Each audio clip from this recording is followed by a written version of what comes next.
Everyone, तो आज के इस रैपिड रिवीजन में हम लोग चमकाने वाले हैं the Gupta era, a age of tireless creativity. भैया बहुत क्रिएटिव एज के बारे में बात होने वाली है। एक ऐसी एज जिसे गोल्डन एज कहा जाता था, एक ऐसी एज जिसे क्लासिकल एज ऑफ इंडिया कहा जाता था, उसके बारे में आज चमकाना है। तो भैया उत्तर प्रदेश में कुशना डिक्लाइन के बाद, याद करो हमने पढ़ा था कुशन्स के बारे में, है ना, जो बाहर से सेंट्रल एशिया से इंडिया आए थे, उनके डिक्लाइन के बाद एक नया एम्पायर शुरू हुआ, द गुप्ता एम्पायर, जिसके फाउंडर को कहा जाता है चंद्रगुप्त वन। चंद्रगुप्त वन, उनके बेटे समुद्रगुप्त और उनके बेटे चंद्रगुप्त टू ने मिलकर गुप्ता एम्पायर को जो है बहुत ज्यादा पावरफुल बनाया था। Known for its growth in art, science and literature, the Iron Pillar in Delhi show a advanced metallurgy। तो अगर आप मेहरौली के दिल्ली के मेहरौली में एक आयरन पिलर देखेंगे कुतुब मीनार के पास, तो वो 1600 साल पुराना है, पर उस पर अभी तक कोई जंग नहीं लगी। और जब इसकी चीजें पढ़ी गई तो इस पे समझ में आया कि विष्णु भगवान के बारे में लिखा हुआ है और एक राजा के बारे में लिखा हुआ है जो कि थे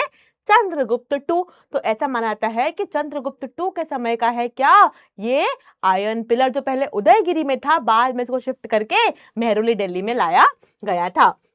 नाउ बात करेंगे सबसे इंपॉर्टेंट किंग बेटा, समुद्रगुप्त द वॉरियर किंग। इन्होंने जो है ऑलमोस्ट ऑल ओवर इंडिया पर विजय प्राप्त की थी। इन्हें वॉरियर किंग कहा जाता था। इन्होंने अश्वमेध यज्ञ किया है, ठीक है। फिर इनके जो कोर्ट पोएट थे हरिसेना, ठीक है, इनके कोर्ट पोएट थे हरिसेना। हरिसेना भाई ने इनके बारे में एक प्रयाग प्रशस्ति लिखी है ना, जहां इन्होंने बताया है कि ओहो हो समुद्रगुप्त तो क्या रूलर थे, क्या उनकी विक्ट्रीज थी, क्या क्या उन्होंने राज किया है, सब कुछ किसने लिखा है? हरिसेना ने। किसमें? एक प्रयाग प्रशस्ति में, जो कि कहाँ है बेटा? इलाहाबाद में है। अच्छा, ये म्यूजिक के बहुत शौकीन थे, है ना। इनके समय के कुछ सिक्के मिले हैं, कुछ कॉइन्स मिले जिसमें ये और इनकी वाइफ वीणा बजाते हुए दिखे हैं, मतलब म्यूजिक के भी काफी शौकीन थे। और इन्होंने काफी सारे रूलर्स को, है ना, क्योंकि जब ये नॉर्थ में रूल कर रहे थे तो साउथ में कोई और रूल कर रहा था, ईस्ट में कोई और रूल कर रहा था, पर उन सबको हराया इन्होंने। उन सबको हरा के कहा कि चलो तुम तुम्हारा राज कर लो, रूल कर लो, बट अब मेरे अधीन हो, मेरे से नीचे तुम लोग हो। गुप्ता एम्पायर के बारे में हमें बहुत सारी बेटा, एक चाइनीज ट्रैवलर फाहिन, है ना, फाहिन, इनकी स्पेलिंग अलग अलग आप देख सकते हैं, अलग अलग जगह पर प्रोनाउंसिएशन इज फाहिन। तो फाहिन जो चाइनीज ट्रैवलर थे, इंडिया आए थे थोड़ा नालंदा यूनिवर्सिटी घूमने, बुद्धिज्म को समझने। वो इस समय जब यहाँ आए तब गुप्ता एम्पायर यहाँ पर चल रहा था। तो उन्होंने बताया यार क्या बढ़िया एम्पायर है, क्या खुशहाल लोग हैं, काइंडनेस है, चैरिटी हाउसेस है, बहुत बढ़िया ट्रेड फ्लरिश कर रहा है, एक बहुत अच्छा एम्पायर ये है।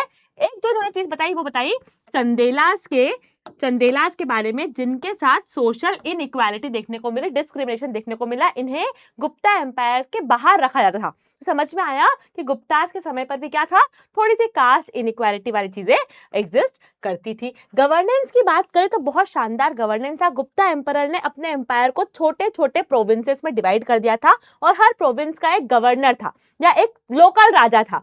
वो लोकल राजा जो है गुप्ता एम्पायर को रिपोर्ट करता था, टैक्स वगैरह गुप्ता एम्पायर को देता था, बाकी पूरे रीजन पर राज कौन करता था? एक अलग लोकल राजा। तो सिर्फ गुप्ता एम्पायर को किसको देखना होता था? इन सब लोकल रूलर्स को ही देखना होता था। तो डिसेंट्रलाइज सिस्टम था। अच्छा, यहाँ एक चीज और ध्यान रखनी है कि जिसको भी लैंड दी जाती थी, है ना, कि भैया ये गुप्ता एम्पायर है, इसको प्रोविंसेस में डिवाइड कर दिया, इसके गवर्नर मान लो ये है, तो इनको जब गुप्ता एम्पायर ने ये लैंड दी तो कॉपर की प्लेट के ऊपर प्रॉपर रजिस्ट्री करके दी कि भैया तुम्हें मैं ये लैंड दे रहा हूँ, इस समय से इस समय तक दे रहा हूँ, और तुम्हें मुझे इसके बदले में इतना टैक्स, इतने लोग, ये सब चीजें देनी पड़ेगी। तो इस तरीके से बहुत ज्यादा बढ़िया इनका जो था रूल था।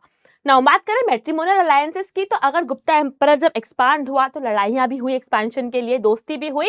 एक और चीज क्या हुई बेटा? शादियां, है ना। जो हमारे चंद्रगुप्त टू है उनकी बेटी थी कौन? प्रभावती गुप्ता। प्रभावती गुप्ता की शादी कर दी वताका राजा से, है ना, जो साउथ में थे। गुप्ताज के साउथ में एक वताका किंगडम था, उसके राजा से प्रभावती गुप्ता की शादी हो गई।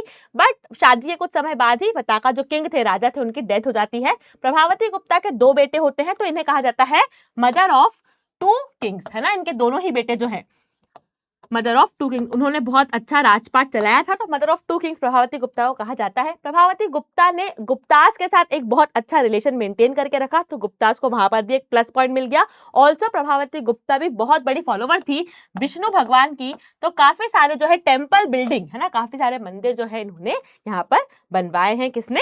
प्रभावती गुप्ता ने। ट्रेड की बात करें तो ट्रेड बहुत शानदार था डेफिनेटली, और ओनली इंडिया में ट्रेड नहीं था, Rome, China, South East Asia via Indian Ocean इनका ट्रेड था।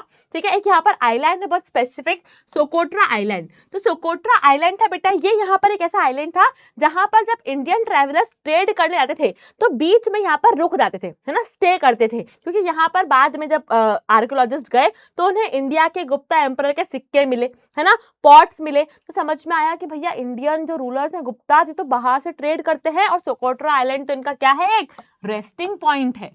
क्या है, रेस्टिंग पॉइंट है। तो ट्रेड भी यहाँ पर क्या थी बेटा, काफी ज्यादा बढ़िया यहाँ पर देखने को मिली थी।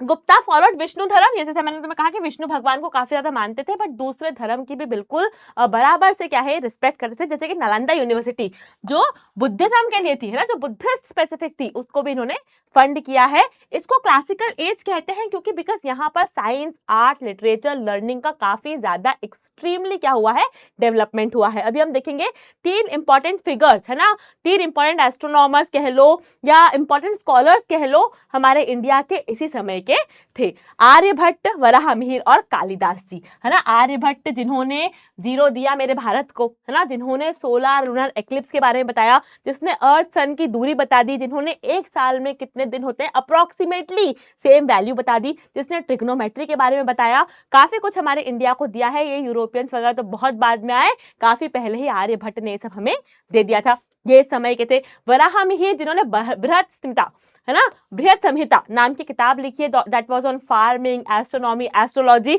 ये भी इस समय थे। और कालिदास जो बहुत रोमांटिक पोएट थे, जिनकी एक बहुत फेमस कविता है मेघदूतम, वो भी इसी समय हमारे इंडिया में थे। अच्छा, आर्यभट्ट की भी एक आप 2-3 पॉइंट लिख लो कि इनका जो बॉर्न है वो कुसुमपुरा पटना में हुआ था, कुसुमपुरा पटना में हुआ था। और इन्होंने भी बेटा आर्यभट्टिया नाम की एक किताब जो है 500 सी के लगभग लिखी थी।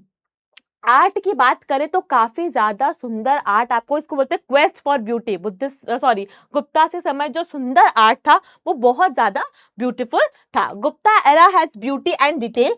ठीक है, अजंता केव्स एक बहुत अच्छा एग्जांपल है जहां पर बुद्धास की पेंटिंग दिखेगी आपको। उदयगिरी केव्स जो एमपी में है ना, जहां हिंदू गॉड स्पेशली आपको विष्णु भगवान की पेंटिंग दिखेगी। Terracotta at Ahichhatra and temples like Deogarh Dashavatar temple, ये सब क्या है, ये सब क्या है, उस समय के बेहतरीन आर्किटेक्चरल एग्जाम्पल्स हैं। डिक्लाइन की बात करें तो यार मैम इतना बढ़िया एम्पायर था, इतना क्लासिकल एज था, तो डिक्लाइन कैसे हो गया, खत्म कैसे हो गया? तो एक तो वीक रूलर्स, है ना, चंद्रगुप्त 2 के बाद जो भी रूलर्स आए थोड़े वीक थे, इतना केपेबल नहीं थे। इसी का फायदा उठाते हुए बेटा बाहर से सेंट्रल एशिया से हुना ट्राइब, है ना, हुना ट्राइब के लोगों ने इन्वेड कर दिया, आक्रमण कर दिया, और गुप्ता एम्पायर ऐसे क्या हो गया बेटा, खत्म हो गया, एंड हो गया। यहाँ बात करें जो मैंने तुम्हें कहा था कि समुद्रगुप्त ने 2 राजाओं को हराया था। तो समुद्रगुप्त जब नॉर्थ में राज कर रहे थे बेटा, साउथ में राज था पल्लवास का। किसका राज था? पल्लवास का। पल्लवास जिनका जो साउथ में राज कर रहे थे, जिनका कैपिटल कांचीपुरम था, है ना, Kanchipuram that is a city of 1000 temples, ठीक है, तमिलनाडु वाले रीजन में। तो वहां पर ही राज कर रहे थे। तो इनके राजा को भी किसने हरा दिया था? समुद्रगुप्त ने हरा दिया था, बट बोला कि यार कोई बात नहीं, राज करो बट मेरे अंडर में हो, ये बात ध्यान रखना। कमरूपा जो नॉर्थ ईस्ट में थे, असम वाले एरिया में, ठीक है, यहाँ के राजा को भी किसने हराया था? समुद्रगुप्त ने हरा दिया था यहाँ, और उनको भी फिर भी राज करने के लिए उन्होंने बोला कि कोई बात नहीं, तुम लोग मेरे अंडर में हो, मेरे अंडर में राज करो। तो कमरूपा डायनेस्टी, इसके राजा थे प्रयाग ज्योतिषा, उनको भी हराया, और पल्लवास को भी किसने हराया? समुद्रगुप्त ने हराया। और एंड में इनका कैसे खत्म हुआ? इनका जो गुप्ता एम्पायर है वो हुना इन्वेशन के कारण बेटा क्या हो गया? खत्म हो गया। आई होप लेक्चर समझ में आया होगा। चमक गया है तो लिख दीजिए चमका मैम। Bye bye.